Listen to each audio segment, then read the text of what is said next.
سب سے بڑی بات یہ کہ اس سے کبھی کسی نے پرائرٹائز کیا ہی نہیں. نون لیگ جو کہتے ہیں ہم بڑا زبردست پاکستان چھوڑ کے گئے ہیں, ایک تو پاکستان کی تاریخ کا آپ نے مینشن کیا, سب سے بڑا کرنٹ اکاؤنٹ ڈیفیسٹ چھوڑ کے گئے, جبکہ تیل کی قیمتیں آپ اٹھا کے دیکھیں ان کے دور میں ان کو تو بونانزا مل گیا تھا. ہمارے دور میں تیل کی قیمتیں دیکھیں تو ان کو تو تیل بڑا کم قیمت پہ مل رہا تھا, اس کے باوجود سب سے بڑا کرنٹ اکاؤنٹ ڈیفیسٹ چھوڑ گئے. مین ہمیں تو پرابلمز آیا جو ہمارے دور میں, وہ جب کموڈیٹی سپر سائیکل آیا اور تیل کی قیمتیں اوپر گئیں تو ہمارا تو کرنٹ اکاؤنٹ ادھر افیکٹ ہوا, اوپر سے ہمیں کرونا کا پڑ گیا, ہمیں کووڈ $3 ارب کی کووڈ ویکسینز خریدنی پڑی, یہ ان یوزل کاسٹ ہے, تو ہمیں تو وہ افیکٹ ہوا. تو ان کو کیا پرابلم تھا؟ تو انہوں نے سب سے بڑا کرنٹ اکاؤنٹ ڈیفیسٹ, ایکسپورٹس بڑھی نہیں ان کے 5 سال کے اندر, تو یہ اکانومی کیسے ٹھیک کر کے چلے گئے؟ آپ کرنٹ اکاؤنٹ بھی سب سے بڑا چھوڑ جائیں, ایکسپورٹس بڑھائے نا, تو وہ کیسے گورنمنٹ کہہ سکتی ہے کہ ہماری پرفارمنس اچھی ہے؟ وہ ہمیں ملک ملا, اور میں صرف یہ ریپیٹ کرنا چاہتا ہوں کیونکہ بار بار ہمیں کہا گیا کہ جناب آپ فیل ہو گئے ہیں.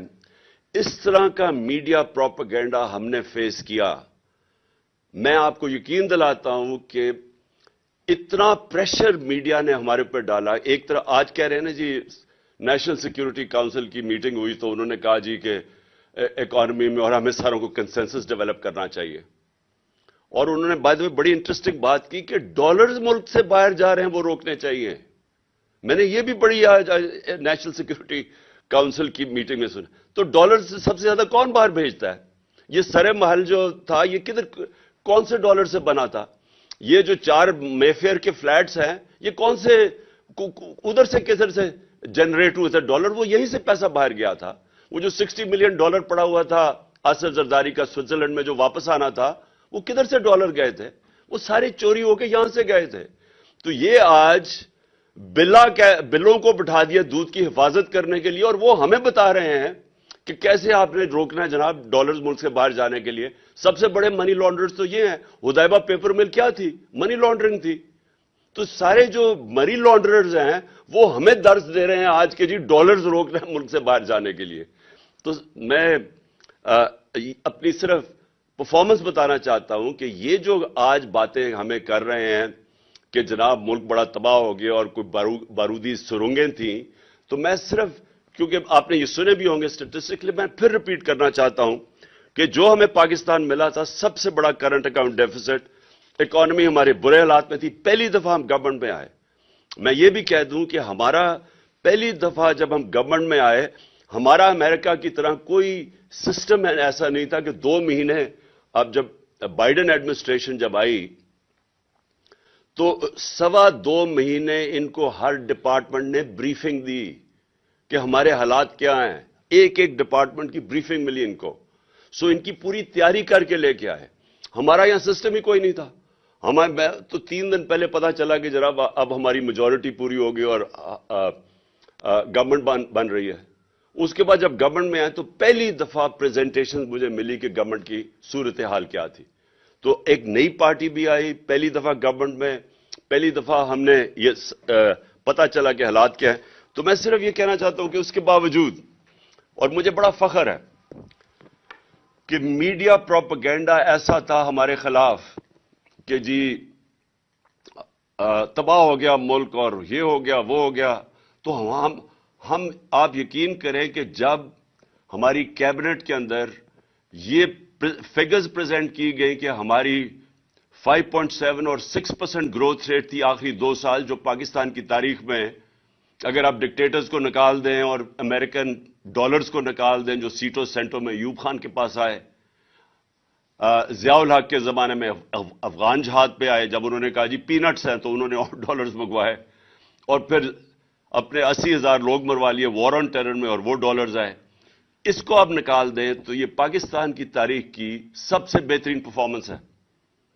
اور جب یہ ہماری کیبنٹ کے اندر یہ پرفارمنس بتائی گئی تو میں آپ سب کو بتاؤں کہ ہماری کیبنٹ والے نہیں مان رہے تھے.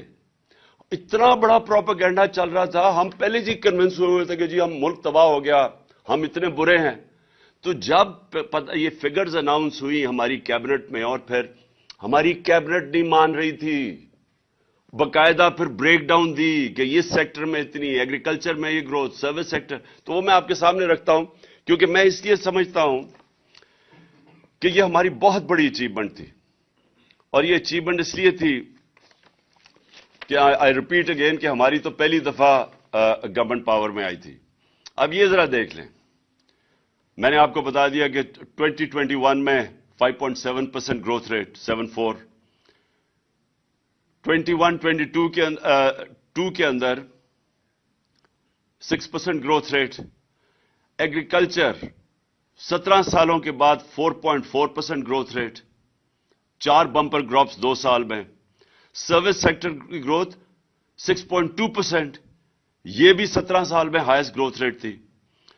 ایکسپورٹس ہماری ہائیسٹ تھیں، جو پہلی دفعہ انسینٹیوائز کیا ایکسپورٹرز کو، اور اس کا نتیجہ آیا $32 بلین ایکسپورٹس، ہائیسٹ پاکستان کی تاریخ کا۔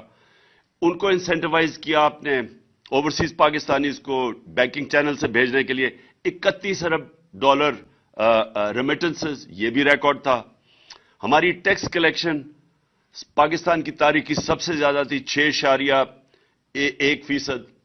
اور میں یہ ریپیٹ کر دوں کہ جو ہم نے، اور بڑا مشکل تھا ہمیں جو چینجز لائیں تاکہ ہماری ٹیکس کلیکشن بڑھے، آٹومیشن کے اوپر جانے کے لیے بڑی ریزسٹنس تھی، لیکن ہم یہ سارے بیریئرز کراس کر گئے تھے۔ پتہ نہیں آپ کو شوکت علی نے بتایا یا نہیں، ہم نے 34 ملین نئے ٹیکس پیئرز ڈسکور کیے تھے، یا میرے خیال میں 40 ملین، شوکت کلیئر کر دے گا بعد میں۔ تو یہ ہم نے نئے ٹیکس پیئر کیسے ڈسکور کیے تھے؟ نادرا کے ساتھ بیٹھ کے ہم نے پھر اپنے وہ انالیسز کیا، سافٹ ویئر استعمال کیا، آرٹیفیشل انٹیلیجنس کے، ہم کیسے ان کا رہن سہن کیا تھا، وہ کوئی ٹیکس نہیں دے رہے تھے، تو یہ 34 ملین نئے ٹیکس پیئر ڈسکور کیے تھے، یا 40 ملین، میں فگر بھول گیا ہوں، یعنی لکھا ہوا۔ تو ہم، اور پھر ٹریک اینڈ ٹریس سسٹم، یہ جو بڑی بڑی سیمنٹ اور یہ شوگر انڈسٹری، یہ جو سیلز ٹیکس ایویڈ کرتے ہیں، اس کے لیے ٹریک اینڈ ٹریس سسٹم لے آئے تھے تاکہ اس میں سے امپاسبل ہو کسی قسم کی ٹیکس ایویژن۔ تو ہمارا خیال تھا کہ یہ ہم نے 8 ٹریلین تک لے کے جانی تھی، 8,000 ارب تک اپنی ٹیکس کلیکشن لے کے جانی تھی جب انہوں نے گورنمنٹ کرائی۔ اور پھر جو سب سے ریلیونٹ چیز ہے، 55 لاکھ 3 سال میں نئی نوکریاں ہم نے پروڈیوس کی، اور جو ہمارا آئیڈیا تھا کہ اس سے ہم نے بہت تیزی سے اور آگے جانا تھا۔ تو یہ یاد رکھیں کہ جو ہمیں سب سے زیادہ پرابلم آیا کہ $70 بیرل سے ہمارا ایک وقت پہ گئی $115 بیرل، جو ہمیں اصل پریشر پڑا اینڈ میں جا کے۔ لیکن اس کے باوجود ہم نے پوری کوشش کی کہ اپنی قیمتیں نیچے رکھیں۔ آپ صرف وہی نہیں گئی، کموڈیٹی سپر سائیکل میں جو ایڈیبل آئل تھا، گھی تھا، وہ $780 ٹن سے $1,500 ٹن پہ گیا، $780 ٹن سے 1,500، یعنی دگنا ہو گیا تقریباً۔ کوئلہ جو تھا 80 ٹن سے 280 ٹن پہ چلا گیا ہمارا جو، اور اس کے باوجود جو ہماری کنزیومر پرائس انڈیکس تھا وہ 12.2 پہ رکھا ہم نے، اور جو سینسٹیو پرائس انڈیکس تھا وہ 14% پہ ہم نے رکھا مارچ 22 تک۔ اور اس کے علاوہ ہمیں یہ جو، میں نے پھر سے ویکسینز کی میں نے بات کر دی۔ اچھا اب آ جائے، اب میرا یہ کوشچن یہ ہے کہ جو یہ ساری سازش کر کے ان کو لے کے آئے، یہ آپ نے سنی لیا ہوں گی فگرز، کیونکہ میرے سے بہت بہتر اکانومی سمجھنے والے سپیکرز ہیں۔ میرا تو سارا تجربہ ہوا یہ جو 3.5 سال میں گورنمنٹ میں بیٹھا، پہلی دفعہ، کیونکہ اتنے بڑے کرائسس تھے اکانومی کے اوپر کہ میرا ایک فاسٹ ٹریک لرننگ ہوئی اکانومی کے اوپر، اور میں بیسکلی ایک چیز سمجھ گیا کہ ہمارا جو ساری گورنمنٹ ہے، جو میں نے شروع میں آپ کو کہا، اس کا ڈائریکشن ہی غلط ہے۔ یعنی ہونا یہ چاہیے کہ اگر آپ کو پتہ ہے کہ آپ کا جیسی اکانومی بڑھے گی تو آپ نے باٹل نیک آ جائے گا کرنٹ اکاؤنٹ کا، تو ساری ملک کو کوشش کرنی چاہیے کہ ہم وہ ڈالر کی انکم بڑھائیں تاکہ وہ ہمارا باٹل نیک نہ آئے۔ میں نے اس کے لیے 2 پروجیکٹ شروع کیے، ایک تھا ہمارا بنڈل آئلینڈ کا کراچی، اور ایک تھا یہ راوی سٹی لاہور۔ راوی سٹی لاہور کا مقصد ایک تو یہ تھا کہ ہم لاہور کو بچائیں، راوی بالکل ختم ہو گیا، ایک سیوریج ڈمپ بن گیا، تو ہم نے راوی کو بھی اس کو پہلے تو براج بنا کے واٹر ٹیبل اوپر کرنی تھی لاہور کی، اور اس کے ارد گرد ہم نے ہائی رائزز بنانی تھی. ہائی رائزز اس لیے بنانی تھی کہ ہمارا سارا جو ایگریکلچر زمین ہے وہ ختم ہوتی جا رہی ہے. تو وہ ہم ریئلائز ہی نہیں کر رہے کہ اگر ہم نے یہ ہاؤسنگ سوسائٹیز کے مافیا کے اندر پھنس گئے تو یہ تو پھیلتے جائیں گے، اور ساری ہمیں تو فوڈ سیکورٹی کے سویر پرابلمز آنے لگے ہیں. تو راوی سٹی کا مطلب یہ تھا، ایک تو کہ راوی کو بچائیں. جب لیک بنائیں گے تو واٹر ٹیبل اوپر چلی جائے گی، لاہور کی واٹر ٹیبل بالکل گر گئی ہے. اور پھر راوی کو جب اس کے ساری ہم وہ واٹر فلٹریشن نہیں، وہ جو ہم پلانٹس لگائیں جو کہ پانی کو صاف کریں، اور وہ صاف کر کے پانی پھینکے راوی کے اندر تاکہ صاف پانی، اس وقت سیوریج آ رہی ہے. تو وہ اور اس کا جو کوشش ہماری یہ تھی کہ اوورسیز پاکستانیز کی انویسٹمنٹ لے کے آئیں، کیونکہ وہ سب سے سیف انویسٹمنٹ ان کے لیے پراپرٹی ہے. اور اس کے علاوہ ہمارے پاس چائنیز کی $2.5 بلین کی انویسٹمنٹ تیار تھی. تو یہ دونوں، ایک کراچی کا جو پروجیکٹ تھا وہ سکٹل کیا گیا، وہاں دبئی سے انویسٹرز آ رہے تھے کراچی میں، وہ بھی پھر ایک نئی ماڈرن سٹی بن رہی تھی جو ہمارا پلان تھا، اس کو سکٹل کیا گیا. NOC سندھ گورنمنٹ نے دے کے واپس لے لیا. اس میں ہم ایکسپیکٹ کر رہے تھے کہ ہماری ڈالر انکم بڑھ جائے گی، جب تک وہ ہمیں بریدنگ سپیس دے گا، جب تک کہ ہم اپنی ایکسپورٹس نہیں بڑھا لیتے، جب تک ہم یہ جو انٹرم پیریڈ ہے، ہم نے سوچا تھا کہ اوورسیز پاکستان اس کی اسپیشلی ہم انویسٹمنٹ لے کے آئیں گے اور اس سے ہمارا ڈالر ریزروز بڑھ جائیں گے. اور پھر ہم نے یہ بھی سوچا تھا کہ جو اسپیشل اکنامک زونز ہم نے بنائے تھے، جن کے اندر اور اپنی ایکسپورٹ انڈسٹری کو لانے کے لیے جن کے لیے اسپیشل زونز بنائے تھے، وہ ہم نے چائنیز کے ساتھ مل کے پورا پلان کیا ہوا تھا کہ وہ اپنی انڈسٹری کو ریلوکیٹ کریں گے یہاں. لیکن بدقسمتی ہماری کیا ہوئی؟ ہماری یہ ہوئی کہ وہ کووڈ آ گیا، اور کووڈ سے کیا ہوا؟ کووڈ سے چائنا بند ہو گیا. تو وہ جو ہم ایکسپیکٹ کر رہے تھے Chinese investment in industrial zones میں، جس سے بھی ہماری ڈالر ریزروز بڑھنے تھے، تو وہ بدقسمتی سے وہ وہاں رک گئے. اور یہ جو ایک سٹی جو وہ سکٹل کر دی، اور لاہور کا بدقسمتی سے یہاں سٹے آرڈر 10 مہینے 11 مہینے ہمارا وہ رک گیا.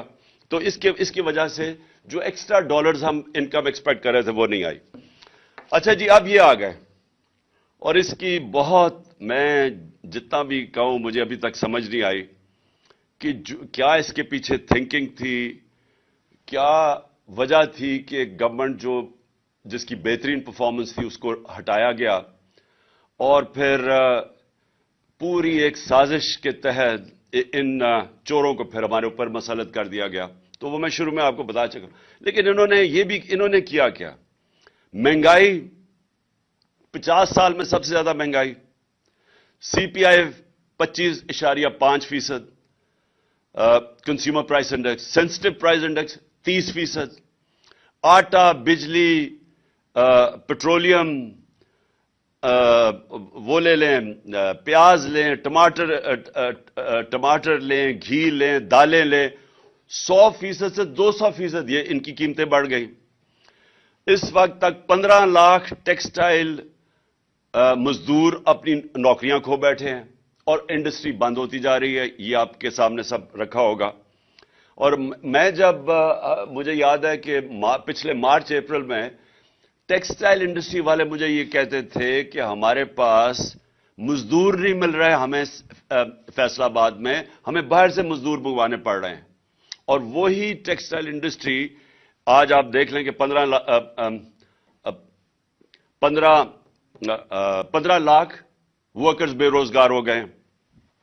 ریمیٹنسز، یہ آپ نے سنی لیا ہوگا، ایکسپورٹس اور ریمیٹنسز، ان کا مائنس آ رہا ہے. 2 ارب روپیہ مہینے کی کمی آنی شروع ہو گئی ہے ایکسپورٹس اور ریمیٹنسز میں جو ہم نے بڑھائی تھی. اور فورن ایکسچینج ریزروز آپ کے سامنے ہیں. مارچ کے اندر 16.4 تھا، آج پہنچ گئے 5.7 پہ. یہ بھی آپ کے سامنے آ گیا ہوگا. روپیہ اس وقت انٹر بینک پہ جس طرح 226 ہے، اور انفارملی وہ 260 پہ پہنچ گیا. اور جو IMF کی اب آگے کنڈیشنز آپ نے سنی، ابھی شوکت کا میں سن رہا تھا، انہوں نے کہا کہ اب اس کو فری فلوٹ کرے، اس کو روپے کو، تو وہ اب کدھر جا کے پڑتا ہے. تو میرا آخر میں دیکھیں، میں صرف سم اپ کر رہا ہوں. پاکستان نے نکلنا ہے ادھر سے کیسے؟ سب سے پہلے الیکشنز. کیوں الیکشنز؟ کیونکہ الیکشن سے آئے گی پولیٹیکل سٹیبلٹی. پولیٹیکل سٹیبلٹی کے بغیر اکانومی سٹیبلائز نہیں کرے گی. کوئی بھی دنیا میں انویسٹر، چاہے وہ ملک کے اندر ہو چاہے باہر ہو، وہ انویسٹ نہیں کرتا جب وہ سمجھتا ہے کہ اس کی انویسٹمنٹ کو خطرہ ہو سکتا ہے. اور وہ خطرہ کیسے ہو سکتا ہے؟ اسے یہ نہیں پتا کہ 5 مہینے 6 مہینے سال کے بعد کیا ہوگا. وہ انویسٹ نہیں کرے گا. سو انویسٹمنٹ جب تک نہیں آتی، ملک کی دولت میں اضافہ نہیں ہوتا، نوکریاں نہیں ملتی، ملک آگے نہیں بڑھ سکتا. تو پہلے تو یہ یہاں رک گیا اب کام. اس وقت پاکستان جو فیس کر رہا ہے وہ سب سے خوفناک سیناریو فیس کر رہا ہے. ایک طرف بے روزگاری اور دوسری طرف مہنگائی اور مزید اور مہنگائی. یہ جو کمبینیشن ہے یہ بڑا خطرناک ہے اس ملک کے لیے. کیوں خطرناک ہے؟ سری لنکا میں اسی طرح کا سیناریو ہوا تھا. سری لنکا کی صرف آبادی 2.25 کروڑ ہے، پاکستان کی 22.5 کروڑ ہے. اگر یہ آبادی کے اندر اسی طرح کا انتشار شروع ہو گیا جو سری لنکا میں تھا، میں یہ آپ کو مجھے افسوس سے کہنا پڑتا ہے کوئی کنٹرول نہیں کر سکے گا. اور شہروں کے اندر خاص طور پہ جس طرح آپ اگر اس وقت لوگوں سے پوچھیں، آپ تنخواہ دار سے پوچھ لیں کہ وہ گزارا کیسے کر رہا ہے، تو جب ایک مزید اور لہر آئے گی مہنگائی کی، اس کا خطرہ یہ ہے کہ یہ ملک کے اندر انتشار کی طرف چلا جائے گا. لہذا جس طرح مرضی، میں نے کہا کان جدھر مرضی سے پکڑیں، راستہ سب سے پہلا سٹیپ ہے وہ ہے صاف اور شفاف الیکشن، جس کی وجہ سے پولیٹیکل سٹیبلٹی آئے. اور امید یہ رکھی جائے کہ گورنمنٹ ایک مینڈیٹ سے آئے، اور پھر جب وہ مینڈیٹ سے آئے تو جب پبلک اس کے پیچھے کھڑی ہو تو وہ پھر مشکل فیصلے کرے. مشکل فیصلے نہ امپورٹڈ حکومت کر سکتی ہے جن کے پاس مینڈیٹ ہی کوئی نہیں ہے، جو کہ الیکشن نہیں آکشن کے ذریعے آئے ہوں، جو کہ پیسے خرچ کر کے چوری کے پیسے سے لوگوں کے ضمیروں کو خریدیں. وہ کبھی بھی گورنمنٹ کے پاس وہ مورل اتھارٹی نہیں ہوتی جو کہ مشکل فیصلے کر سکے. لوگ اس لیے یہ ڈرتے ہیں. اور یہ جب IMF نے ان سے کہنا مشکل فیصلے کرو، یہ ان کے لیے آسان نہیں ہوگا کیونکہ پبلک ان کے ساتھ نہیں ہے.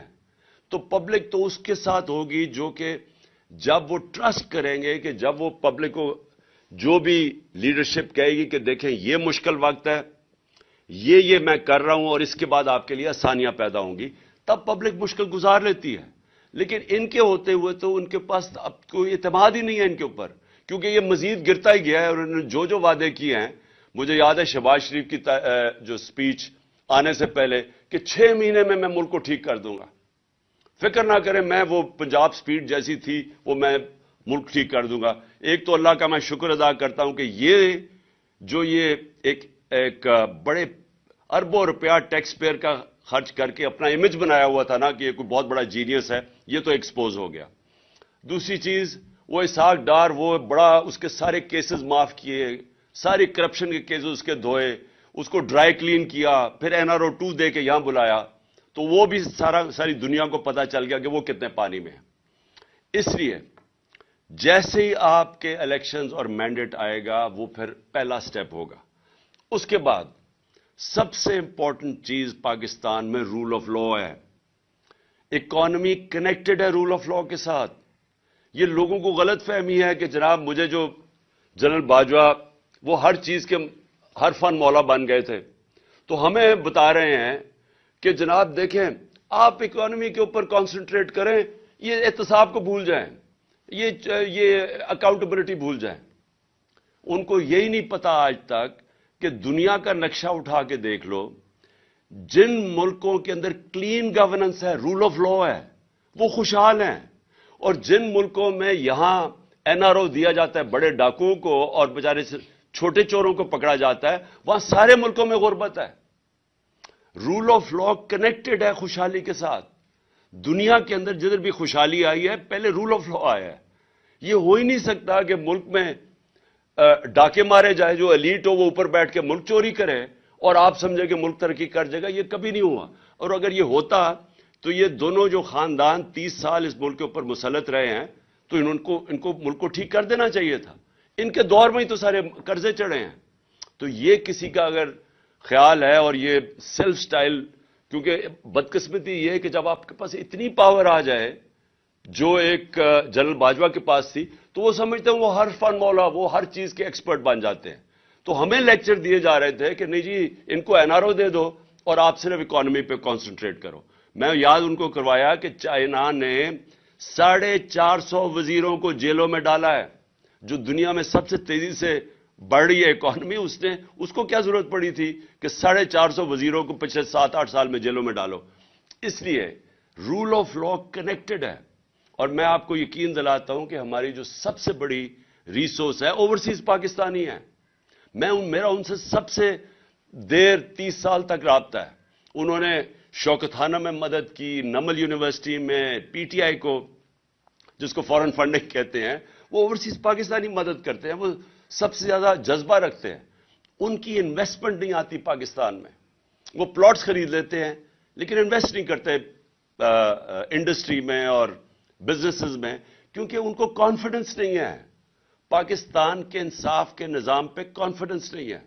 اور میں مڈل ٹیئر انویسٹرز کی بات کر رہا ہوں، بڑے بڑے انویسٹرز نہیں. اور اگر ہمارے پاس 1 کروڑ میں سے میں کہتا ہوں 5 لاکھ پاکستانی بھی انویسٹ کرنا شروع کریں، آپ امیجن کریں کہ کتنی انفلو آگے ڈالرز کی ہمارے ملک میں. تو اس کے لیے کانٹریکٹ انفورسمنٹ چاہیے، اس کے لیے رول آف لا چاہیے، اس کے لیے ایک کانفیڈنس چاہیے ہمارے ملک کے انصاف کے نظام پہ.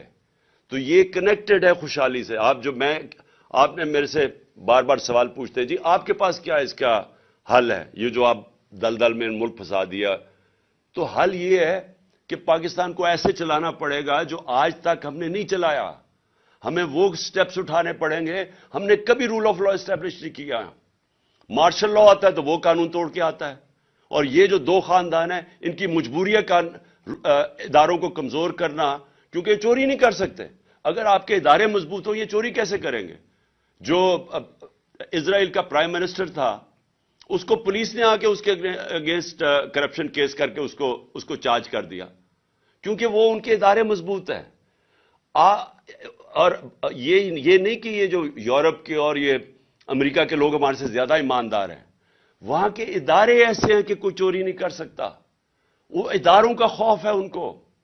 یہاں آتے ساتھ ہی سب سے پہلے تو ادارے ختم کیے. ہم نے اداروں کے اندر میرٹ لے کے آئے. انہوں نے آتے ساتھ ہی پہلے ایف آئی اے ختم کی، کیونکہ شہباز شریف کے کیسز تھے اربوں روپے کے، اس کو ختم کیا. اس کے اوپر آدمی، اور اس کا اب صرف کام ہے پولیٹیکل وکٹمائزیشن. پھر انہوں نے نیب ختم کی، اس کے ٹی ٹی کے کیس تھے اور ان سارے چوروں کے کیسز تھے. ساروں نے اپنے کیسز امینڈمنٹ نیب کر کے ختم کیے. اور انہوں نے وائٹ کالر کرائم پکڑنا ناممکن ہو گیا آج پاکستان میں. جو نیب امینڈمنٹس کیے ہیں آپ پکڑ ہی نہیں سکتے وائٹ کالر کرمنل. اور پبلک آفس ہولڈر، میں یہاں سے پیسہ چوری کر کے اپنے خاندان کے نام پہ رکھ دوں ایز پرائم منسٹر، مجھے کوئی نہیں پکڑ سکتا.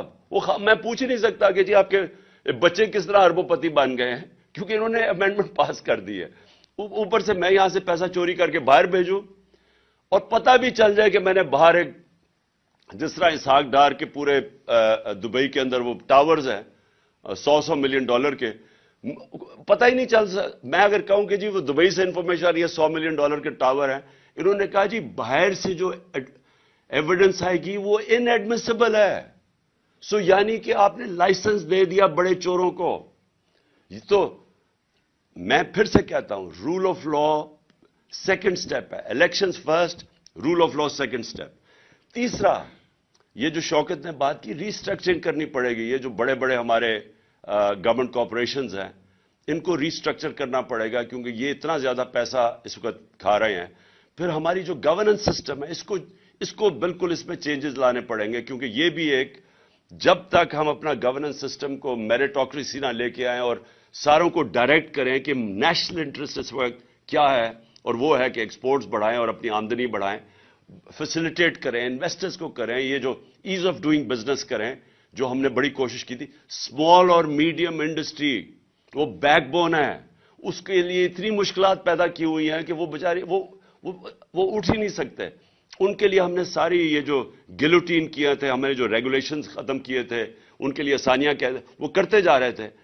جب تک ہم اسمال اور میڈیم انڈسٹری کو نہیں اٹھاتے اور وہ بیک بون ہے امپلائمنٹ کے لیے بھی، اور پھر ساری دنیا کے اندر ادھر سے ویلتھ کریشن جو کرنی ہے وہاں سے، تو اس کے لیے آسانیاں پیدا کرنے کے لیے یہ وہ سٹیپس ہیں. اور پھر میں پاکستان کا ٹورزم پوٹینشل ہے وہ ہم بدقسمتی سے وہ پھر کووڈ آ گیا تو ساری دنیا میں ٹورزم کولیپس کر گئی. ٹورزم پاکستان کا اتنا بڑا پوٹینشل ہے، اور میں نے یہاں آسٹریا سے وہ آیا ایکسپرٹ ہے ریزورٹس کا، آسٹریا میں سکینگ کے وہ ایکسپرٹس ہیں، اس نے مجھے کہا کہ پاکستان دنیا کا سکینگ کیپٹل بن سکتا ہے، کیونکہ ہمارے پہاڑ بڑے اونچے ہیں تو وہاں برف بڑی دیر تک رہتی ہے. تو اس نے مجھے اور پورا پلان بنا رہے تھے کیسے سکینگ ریزورٹس. تو یہاں پاکستان میں ہمارے پاس ٹورزم کے اندر اتنا ان ٹیپ پوٹینشل ہے، سارا ہمارا جو سمندر ہے اس کے ساتھ ساتھ زبردست پوٹینشل بنا ہوا ہے. سو ٹورزم کے اوپر، کیونکہ وہاں سے ڈالرز آئیں گے باہر سے، اور میں بات کر رہا ہوں کہ مڈل ایسٹ سے. جو مڈل ایسٹ ہے وہ لوگ مسلمان ملکوں میں جانا چاہیں گے ٹورزم کے لیے. اس وقت وہ جاتے ہیں آذربائیجان، لیکن جو پاکستان ہے اس میں بہت مڈل ایسٹ کے لیے بڑی اٹریکٹو پہاڑ ایسے ہیں جو بڑا انٹرسٹ تو ہم کر سکتے ہیں. تو ٹورزم کے اوپر اسپیشل زون بنانے پڑیں گے، ٹورزم زونز، اور یہاں سے ہم بہت زیادہ ڈالر انکم اپنی بڑھا سکتے ہیں. لیکن پھر اور یہ جو ہمارے اسپیشل اکنامک زونز ہیں جس کے اندر ہم انڈسٹری کی ری لوکیشن کروا سکتے ہیں چائنا سے. سو یہ فیوچر کے میں آپ کو پلانز بنا رہا ہوں. لیکن اس سب سے آخر میں دو چیزیں، الیکشنز اور رول آف لا، یہ دو چیزوں کے بغیر جدھر آج اللہ نے پاکستان کو کھڑا کر دیا ہے، اس کے بغیر پاکستان کو کوئی نہیں اس مشکل وقت سے نکال سکتا. یہ جو ان کی اب کوشش ہے، انکم ہماری گرتی جا رہی ہے، بے روزگاری بڑھتی جا رہی ہے، ویلتھ کریشن ہو نہیں رہی، قرضے بڑھتے جا رہے ہیں، جو سارا پاور سیکٹر کے کانٹریکٹس انہوں نے سائن کیے ہوئے ہیں وہ کیپیسٹی پیمنٹس دینی پڑ رہی ہیں. پیسہ ہے نہیں بجلی استعمال کرنے کے لیے، پیسہ ہے نہیں کہ ہم باہر سے جو امپورٹڈ فیول کے اوپر یہ پاور اسٹیشن چلانا ہے وہ ہم چلا نہیں سکتے. تو ایک طرف لوڈ شیڈنگ ہو رہی ہے، دوسری طرف کیپیسٹی پیمنٹس دے رہے ہیں کیونکہ ہمارے پاس پیسہ ہی نہیں ہے امپورٹڈ فیول کے لیے. سو پاکستان جدھر آج انہوں نے پھنسایا ہوا ہے اس کے لیے بڑے چینجز کرنے پڑیں گے. جس طرح ہم نے اپنی گورنمنٹ چلانی ہے، لیکن وہ شروع ہوگا فری اینڈ فیئر الیکشن سے. اور پاکستان میں رول آف لا اسٹیبلش کرنا اب ناگزیر ہو چکا ہے. اس کے بغیر ہم اس ملک کو اب ایک آزاد، خود مختار، ساورن، ایک غیرت مند قوم ہم اب نہیں رہ سکتے. ہمیں اگر یہی طریقہ ہے کہ جی بھاگ کے جا کے پیسے مانگو کسی سے، کبھی کسی سے پیسے مانگ رہے ہیں، اپنی عزت کھو رہے ہیں، اس طرح پاکستان سروائیو نہیں کر سکتا. شکریہ.